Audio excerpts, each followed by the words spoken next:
ఆత్మహత్య చేసుకొని ప్రాణం తీసుకొని ఆ పిల్లని తల్లి లేని దాన్ని చేసింది. వాడికి ఏం భార్య దొరకదా? శుభ్రంగా ఇంకొక ఆవిని చేసుకుంటాడు. వానికి భార్య వస్తుంది, కానీ నువ్వు కన్న నీ పిల్లకి తల్లి వస్తుందా? నీ బిడ్డని ఆ వచ్చిన ఆమె కరెక్ట్గా చూస్తుందా? కొంతమంది మహాతల్లులు ఉన్నారు, వాళ్ళ బిడ్డలనేమో బంగారంగా చూసుకుంటారు, వేరే తల్లి బిడ్డనేమో చిత్రవద చేస్తారు. కాబట్టి స్త్రీ కావచ్చు, పురుషుడు కావచ్చు, ఈ మాటలు వింటున్న ఎవరైనా కావచ్చు, మీ పరిస్థితులు ఎలాగైనా ఉండొచ్చు, మీకు దేవుడు ఉన్నాడు, యేసయ్య ఉన్నాడు. ఆయన వైపు చూడండి, ఆయన మాట వినండి.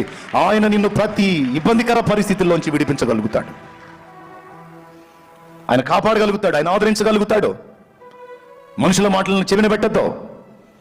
కృంగదీసే మాటలు, హీనపరిచే మాటలు, నిందా ప్రచారాలు, అబద్ధముగా చెడ్డ మాటలు, నిరుత్సాహపరిచే మాటలు, నిరాశ ఊబిలోకి నెట్టేసే మాటలు మనుషులు మాట్లాడతారు.